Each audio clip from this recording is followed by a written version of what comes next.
Today I'm going to start planting my red potatoes. I've planted them before in the past and they failed miserably, so let's give it another shot. I don't really know a whole lot about planting potatoes, other than the first time I did it I failed miserably. But as long as I don't do that, maybe everything will be okay. I'm planting my potatoes about a foot apart. I think it suggests like 7 to 9 inches. I'm not completely sure. But we're going with a foot.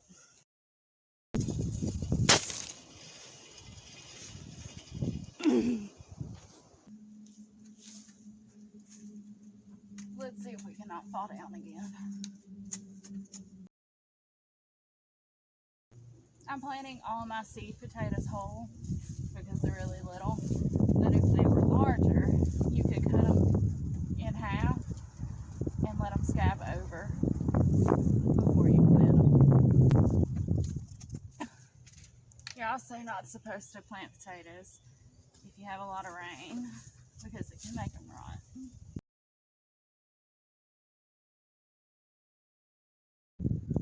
I also don't know how deep you're supposed to plant potatoes. I'm just kind of putting them in the ground and hoping for the best. Which is also the reason I probably failed last year. I did some research, but obviously not enough. I don't think that hole's deep enough. I think my problem last year is that I planted them super late in the fall.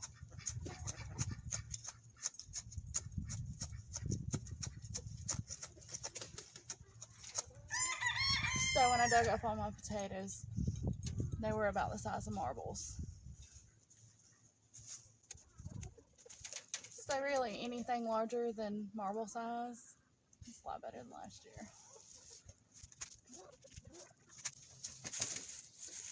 Landscape timbers are terrible on your knees.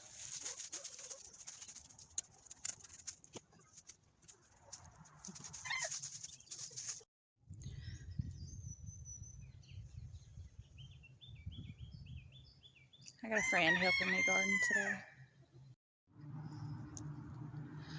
Okay, so what I'm doing is making a spot.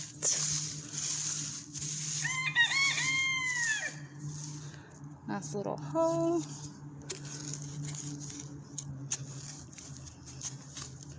And then killing the ground with my shovel.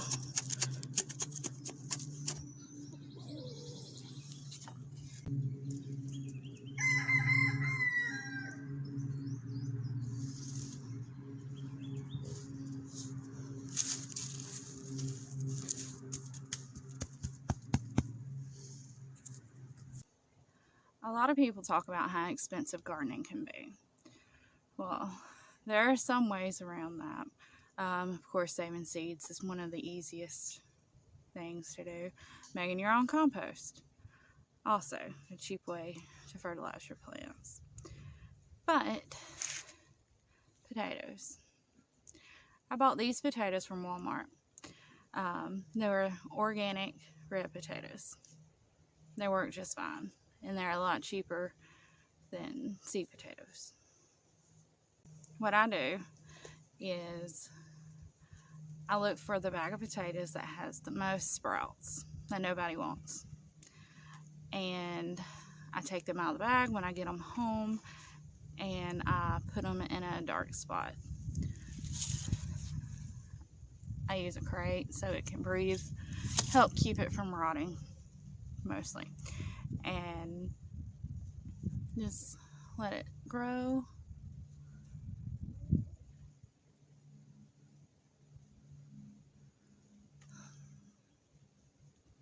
Well, you can't see it, but it's starting to sprout.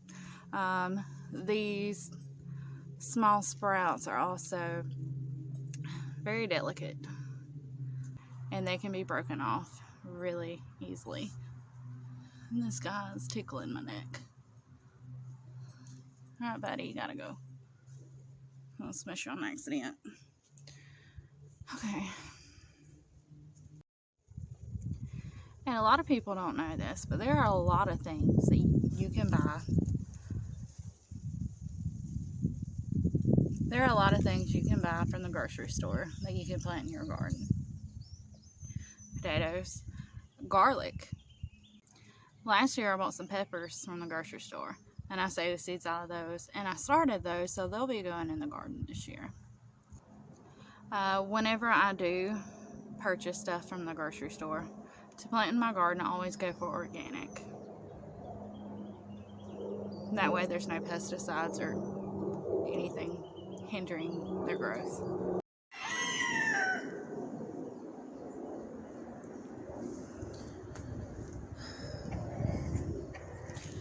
Okay, so potatoes are a very high feeder. Grab some compost and throw on top of that. They don't need it yet, but for when they do, they got it. This is where I dump my compost bins once they're finished. So I have this on hand whenever I need to fertilize my garden. Also, a good tip for fertilizing your garden without adding a bunch of compost is you can put like a shovel full of compost into a bucket and fill it up with water, let it set for a couple days, and water your plants in. It works like a great fertilizer, and it's natural. Also, this is how my compost bin starts. Wire. So the rule of thumb for composting is you need like 2 5-gallon buckets of carbon and 1 bucket of nitrogen. So 2 carbon, 1 nitrogen. Doesn't have to be in 5-gallon buckets. But that's how I do it. It's the easiest way to measure it. A lot of things with high nitrogen are green. So that's the easiest way to remember it. Is nitrogen is green and carbon are brown. That doesn't mean that all nitrogen is green. Coffee is 1 nitrogen that is called a green. After these are broke down, they go in my bin. I'm looking for my shovel that I broke. Digging up blueberry bushes. I found it.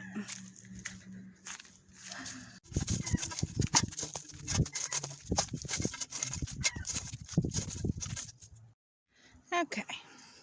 Now that I got my compost, get that piece of trash out of there.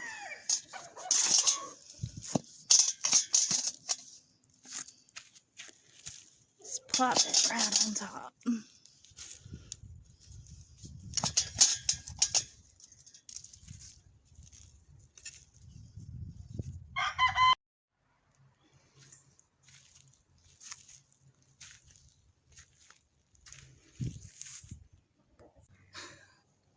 So this isn't a typical how-to garden videos. I fell a lot, multiple times. With that being said, I'm going to grow peanuts for the first time this year. And I know absolutely nothing about growing peanuts. Other than I did find out that the flowers are actually the part that falls to the ground and grows the peanuts. I thought it was the roots of the plant, like potatoes. Anyways, we're gonna find out this year.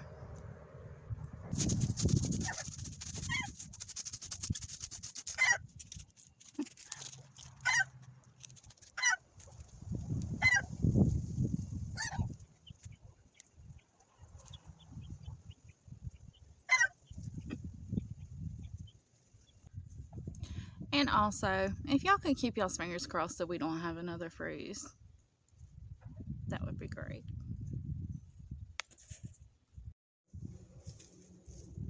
And yes, I garden in my jammies.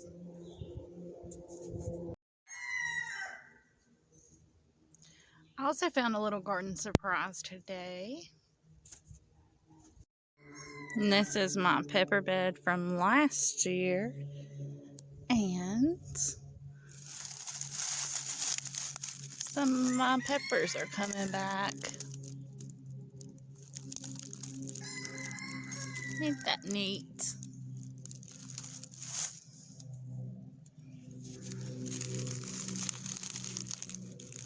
And there's a little knot right there.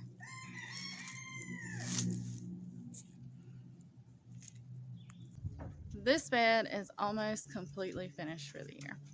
I have asparagus beans, okra in the back, potatoes, peanuts, and collards along the front. The other end, I have carrots, and I'll be planting some rattlesnake whole beans on the end of it.